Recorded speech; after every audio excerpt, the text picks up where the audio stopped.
Day, 10:30 in the morning. Oh, you can't hear me because my microphone is far away. Can you hear me now? Can you hear me now? I think you can hear me now. So, hi to everyone. Thank you for jumping on. We are talking about tantrums, that thing that us parents have to deal with kids over and over and over and over again. So, how's your day going? I hope you haven't had to deal with any tantrums today. Hi, Jella. But you might have had to. So let's talk about what to do. There's so much information out there, and we go like crazy trying to figure out what is the best answer to our torture. And our torture is the tantrum, right? Yes or yes?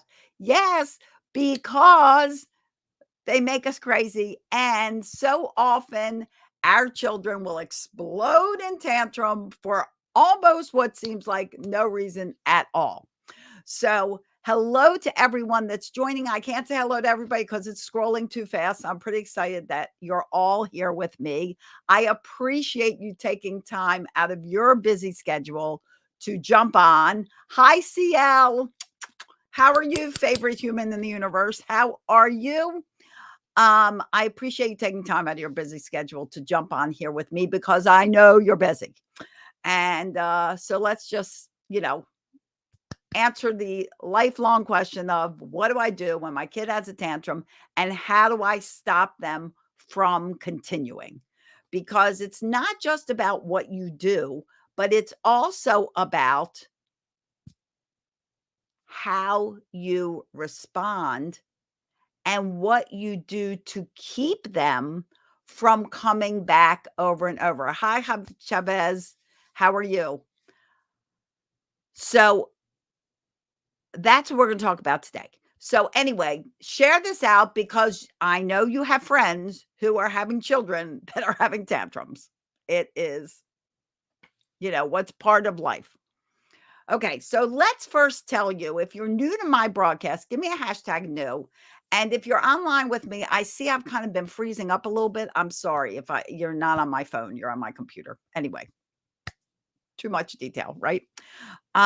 So I'm sorry if I'm freezing up on you. I hope I'm not, and we can keep this consistent.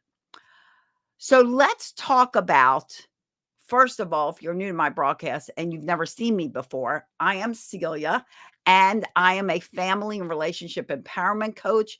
I'm the author of now award-winning Raising Happy Toddlers. Do I have a copy? I do have a copy with the award.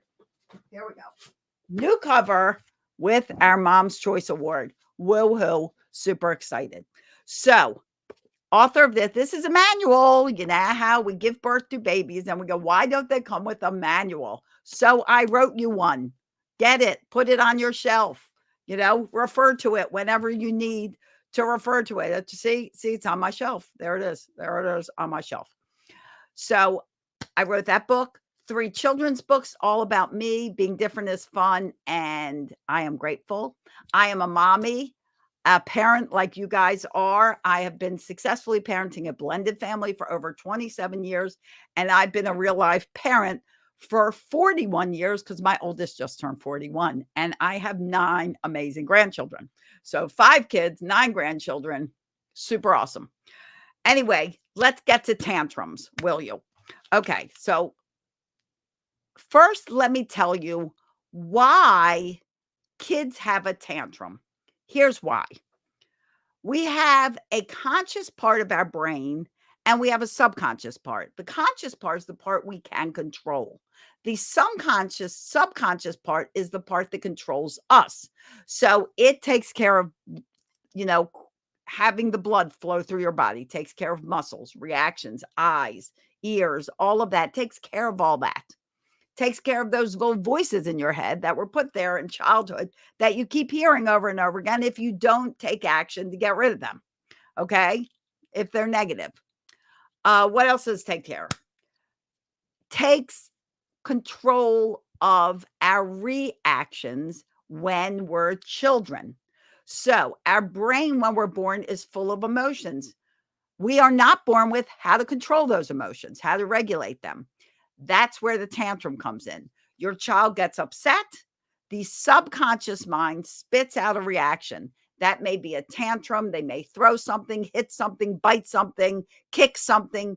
Those are automatic reactions that are spit out when a child is having a tantrum.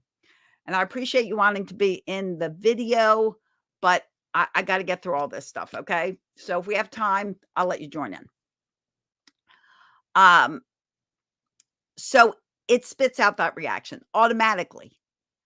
Our job as parents is to teach a child what to do when they are disappointed in something or something doesn't go their way. What is a good reaction? Because the tantrum is not a great reaction, is it? So, what can they do instead? Now, that's why a tantrum happens, is because it's automatic reaction to disappointment. Why it keeps on happening is one reason and one reason only, and that is because they work. What do I mean by that?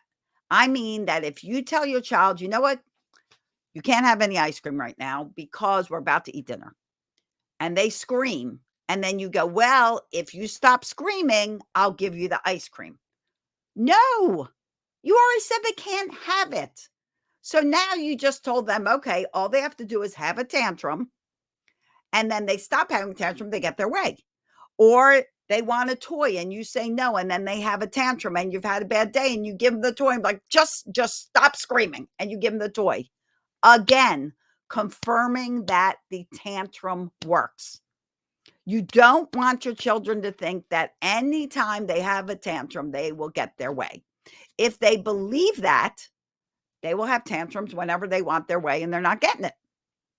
Make sense? Right? So, what do you do instead? What you do instead, if a child has a tantrum, first of all, is you let it go. You kind of like just let that tantrum run its course. Do not try to talk into it. Do not bow. I don't know why you're so upset about this. You know, sometimes you get your way, sometimes you don't. Please calm down. Why can't you calm down? You know, let's just talk about this, or let's stop screaming. Just stop screaming and we'll be able to talk. Any of that conversation, when a child is in mid tantrum, they are out of control. Their brain is focused on tantrum. You trying to talk to them while they're having a tantrum is sensory overload. They're not receiving what you're saying. Instead, it's just escalating it. I remove him from the situation when I go, yes, you can. And if it's in public, absolutely. Nobody wants to hear your kid have a tantrum. So, although most parents have been through it, if you're in the middle of a store and they decide to have a meltdown, pick them up, take them to the car, close the doors, or take them outside and let that tantrum go and run its cycle. But do not let it run its cycle in the middle of the store, annoying the entire human race. Okay? Normally, I would say don't pick them up, don't move them, just leave them there. But if you're in the middle of a public situation, you want to kind of move them out of the way if you can. And going in your car and just closing the doors will work too. Now, you don't want to threaten them. Don't be like, if you don't stop crying, I'll give you something to cry about. Parents used to say that all the time, and I imagine some of you still do. Problem with that is, first, they have something to cry about. You may not agree with it because you probably said no to something, or, you know, you didn't give them their way. But they're crying, therefore they have a reason to cry. It may just not be a reason you approve of. Second of all, when you say, if you don't stop crying, I'll give you a reason to cry, that means I'm going to hit you. I'm going to give you pain, then you'll have a reason to cry. So it is a threat. Do not threaten your children or anyone else for that matter. Okay? So that statement out the window. Instead, take that tantrum and let it calm down. You know, those little brains are full of emotions. They're happy, they're sad, they're mad, they're angry. Goes like a flip switch. They flip the switch. One emotion, another emotion, another emotion. If you just give the tantrum a chance to reside, it will end much faster. Okay. Now, if you're trying to change your ways and you always give into a tantrum, say your child goes to bed and they're like, I need a glass of water. And you always give them a glass of water. And then you decide not to give them a glass of water and they cry. And then you're like, okay, here's a glass of water. If they think that tantrum will get their way and you're changing to try to not give them their way, they may keep running that tantrum till they get their way. So if you're not giving them their way, which you shouldn't during a tantrum, you got to stick to it. Hi, Chantal. You have to stick to it. Okay. Don't give in. Don't ever give in. You are making life worse for yourself. It's a matter of instant gratification versus delayed gratification. We're always trying to teach our kids instant over delayed. Well, it's for us too. Yes, you may give in to your child and that might stop the tantrum, but giving into your child is just causing your children to have more and more tantrums because it's teaching them that in order to get my way, I have a tantrum and that works. So you're ruining it for you and your child in the long run. You are not helping them learn there's other ways to deal with disappointment. Now, they also need to learn other ways to deal with disappointment. So let me give you a look in the mirror moment. Okay? Look in the mirror. And let me tell you a piece of reality. How do you help parents stay consistent with a 1-2 follow through? Hi, Layla. How are you? I'll answer that in a second. Okay. I want you guys to look in the mirror for a moment. And in the mirror, I want you to say, do I lose my control over my kids when they're disappointing me? Am I losing it? Am I screaming and yelling? Am I being aggressive? Am I hitting them? What am I doing? Because if you're having that kind of aggressive reaction because they're disappointing you for some reason, guess what? You are having a tantrum. And it's going to be pretty hard to teach your child what to do to regulate their disappointment if you don't know how to regulate their disappointment. When my kid is having it, it's okay to pick him up and try to give him love. It's a good question, Allison. Yes, I understood. Yes, Allison. Actually, I'm gonna let me address that right now so I don't forget. So if you don't know what good ways are to regulate your emotions and come to the situation calmly, you're having a tantrum and you need to learn better ways so you can teach your child how to calm down. Now, they're having a tantrum, it's going on, you want to comfort them. That is fine, Allison. You can comfort and hug them and relax them as long as you don't give into what they had the tantrum about. Make sense? I hope that makes sense. Like one time when my grandson was here, he was 4 years old, he was having a tantrum on the floor. And I sat on the couch and I was just like, "Ugh, Gammon could really use a hug. I could really use a hug." They call me Gammon. Oh, I would love if someone would give me a hug. I didn't say, "Mason, will you give me a hug?" I just talked about having a hug. And after a while, Mason crawled over, he crawled up on my lap, and literally you could feel him melt in my arms. And we hugged. And I told him I loved him. I did not give into whatever it was he threw the tantrum about, which honestly, I can't even remember. So yes, you can nurture, you can hug, you can cuddle. Don't give in. All right. I've even sent my sister money to pay for my stuff and took him out of the store and put him in the car. Yes, good. Yes, exactly. Okay, I get like in a public situation. Yeah, take him out of there. Nobody wants to hear that stuff, you know? And here's another bonus tip. If you're in the store and your child wants a toy or something that you're not ready to buy for them, or that, you're just not there for that, take a picture and say, I'm going to take a picture of it and I'm going to put it on your birthday and your holiday list because people always want to know what to get you. So that I have this record of things to get you. Okay. It will help them calm down. It's a great remedy.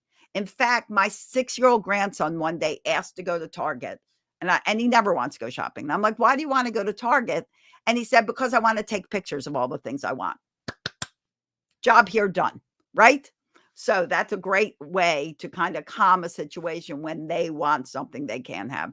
You can even take a picture of anything, a candy bar. Yeah, okay, maybe I'll make this a surprise, whatever.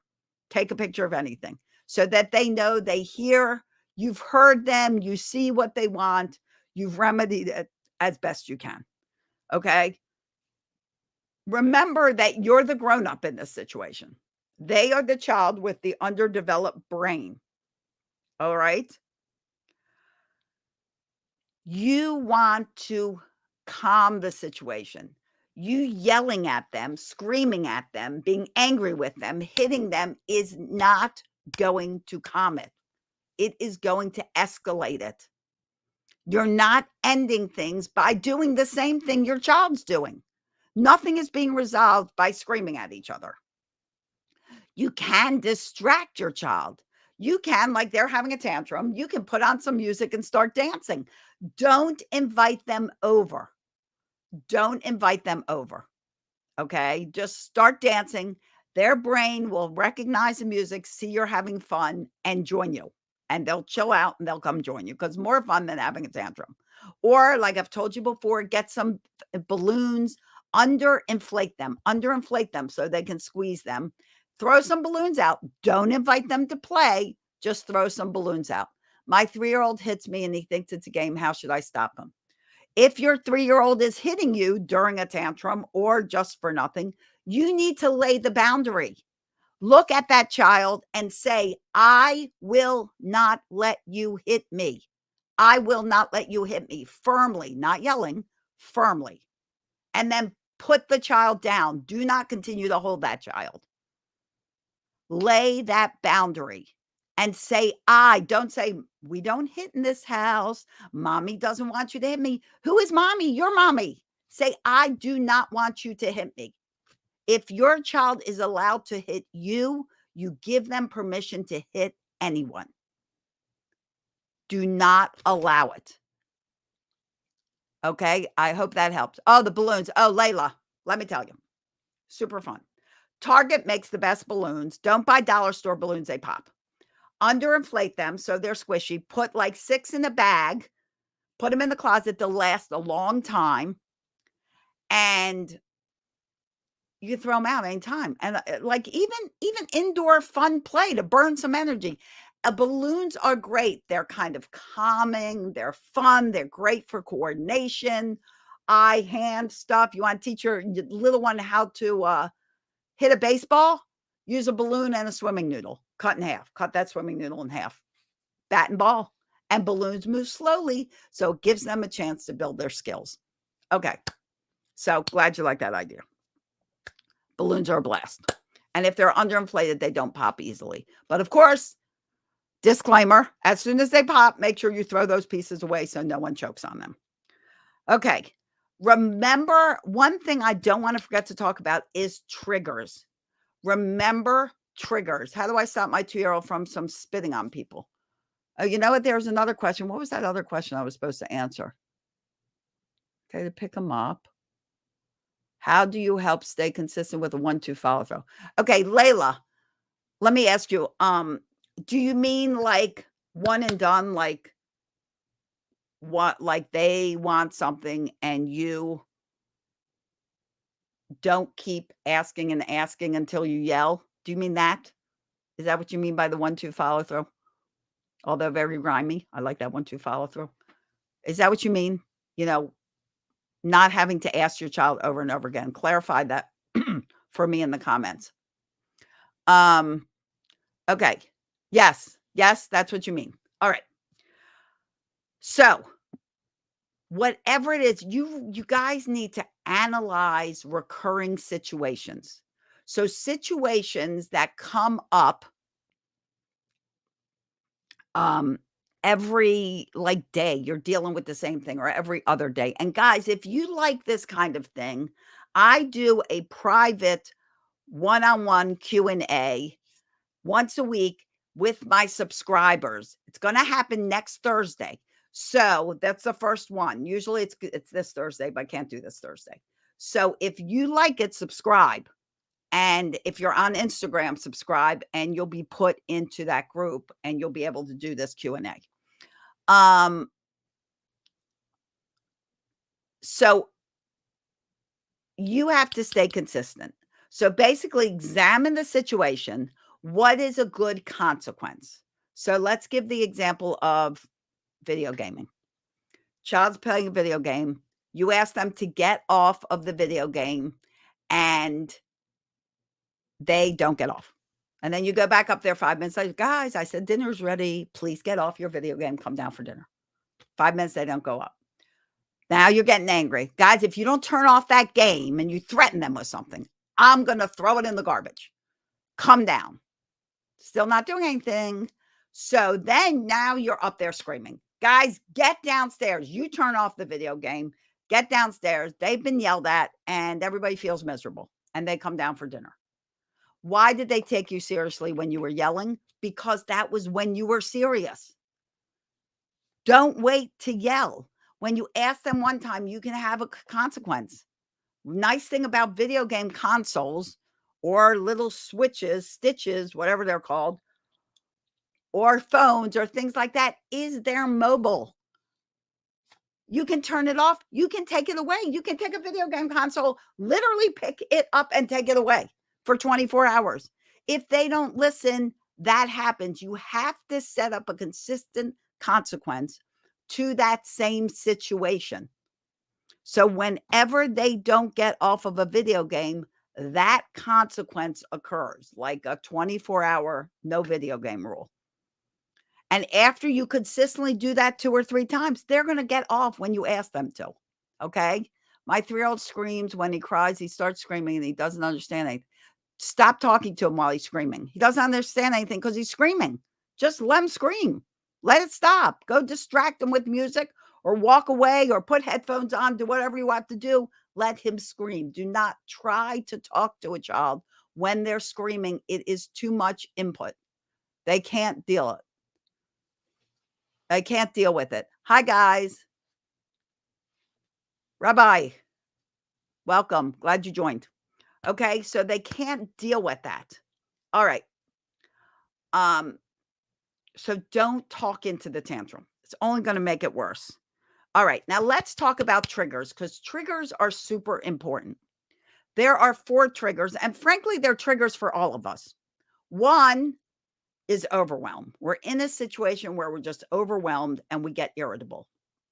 Agree? Agree. 2 is hunger. Who here gets hungry and gets irritable? You know, they call it hangry. I do. If I'm hungry, my husband knows to feed me. Or I get angry and I start shaking and then like all the drama comes. I need to eat when I need to eat.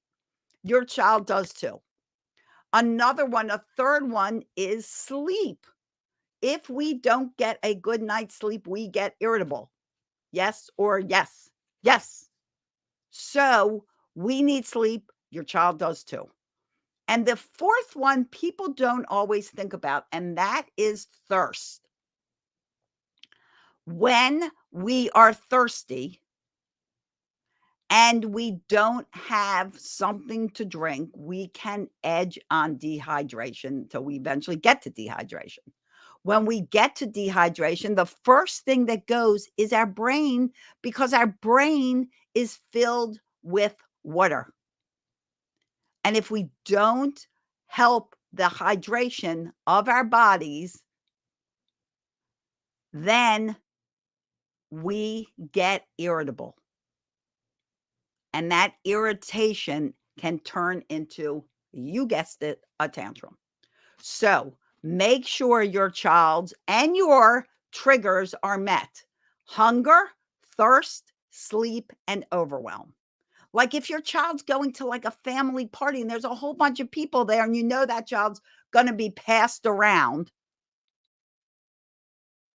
they're gonna get overwhelmed. They don't wanna be passed around. They're not an object, they're a little human. So you may wanna take them outside and take them for a walk and give them some alone time with you. When my daughter screams a lot in anger, I get triggered, at times difficult to control the anger. How can I handle this kind of situation? Well, Shatab, part of it is you have to handle your trigger. So if her yelling triggers you to yell, you're not accomplishing anything. You need to breathe. You need to walk away. Sometimes it's not the child that needs a timeout, it's you. Oh, Allison, thanks for asking. Here's my book, Raising Happy Toddlers, How to Build Great Parenting Skills and Stop Yelling at Your Kids. Manual, you can get it at celiasbooks.com. Somebody can write that in the comments. celiasbooks.com, CELIAS books.com. Direct links to Amazon. Thank you for asking. So if we are reacting to them yelling, you're just creating more yelling and more chaos if that's the way you're reacting. You have to resolve why she's having tantrums so much, and then it will help you resolve the tantrums itself. You're welcome, Allison. It will help you resolve tantrums if you know what's creating them to have a tantrum. Creating them to have, again, that's not quite good English, but whatever, you know what I mean. So if something is happening consistently that is making tantrums happen, find out what it is. Examine the situation. Good, Chantal. Give yourself a 3-minute timeout and just calm down. Breathe. This is a great way to show your child how to breathe too, because breathing's like, a concept. It's like not easy. Like, okay, honey, breathe. Well, that's what I'm doing all the time. So hold up a finger, smell the flower, blow out the candles. Smell the flower, blow out the candles. If you do this now with me, you're going to start feeling calmer. Smell the flower, blow out the candles. This will help you and your child calm down together. This is another good one. You can squeeze real tight. Squeeze, squeeze, squeeze. And when you tense up, that's how you feel when you're angry. And then let the mad go. And when you let the mad go, it relaxes you. Squeeze all the mad together, honey. Squeeze it, and let the mad go. These are different ways you can help your child relax and react to things that upset them without having a tantrum. Plus, it's things you can teach. You can learn yourself to do. You can learn. I'm not speaking very good English today. Sorry. Okay. So I hope this helped you guys. I got to get going. I have a client very shortly. What time is it? Oh my gosh, really shortly. Okay. So I have to get going. I hope this helped you a lot. Remember, guys, that it's supposed to be fun. You're supposed to have a good time with your kids. So do fun stuff. Laugh more. Go outside. Relax. Sometimes just going outside will help cleanse and relax and de-stress. You're very welcome, Layla. Thank you, Graham, for saving. And share this out if you know other tantrum people. Tantrum. If you know other people with kids having tantrums, because we all have kids having tantrums. Get help. Do what you need to do. And never, ever, if you remember one thing from this, remember, don't give in. Yes, if they're screaming, let them scream. Let them have their little fit. Don't feed into it. Don't beg them to stop. Don't do any of that. It will only exasperate the situation. Okay? You're welcome, Sarah. Thank you so much for listening. So just let it will end much faster. And the less you give into tantrums, the bonus result is, as most of my all my clients see, is that they have less and less tantrums moving forward. Why? They're not working. Nothing is being accomplished by having a tantrum. I'm glad this helped. Okay, you guys, you're welcome to that. You're welcome, Aya. Thank you for joining. I really appreciate you guys being here as always. If you want more details and more group question and answer from me and you're on Instagram, hit that subscribe button. If you're ready to learn how to stop yelling at your kids, I have a brand new program that I just released. You're welcome, Dread. Called Stop Yelling at Your Kids in 21 Days. It's pretty basic title. Nothing fancy. So if you want to stop yelling at your kids in 21 days, you will get 21 emails with a new video every day. It is super low price. Take $37 of your hard-earned money and go to quityelling.com right now. It is a game changer. Be proactive. Every day I send you a video with a new thing you need to put in place, and your world will be different in 21 days. If you don't spend the $37 right now, what's your world going to be like in 21 days? More of the same, or more and more and more of the same. Do yourself a favor. Go to quityelling.com. Okay, guys. Loved being here with you. Thank you for taking time out. I'm grateful for you being here. If you love this, share it. Love all the comments and the interaction. It's great to see all of you here. I wish you days filled with peace, love, tons of laughter. Really is the best medicine. Stuff is funny. Laugh more. And I'll see you here next time. Always on Tuesday at 10:30. Can you say, yes, I will save it. I do. I always save it afterwards. 10:30 a.m. Eastern time. I'm here just outside of Baltimore, Maryland. And Tuesdays, you'll find me here. Thanks, guys. Have an awesome week.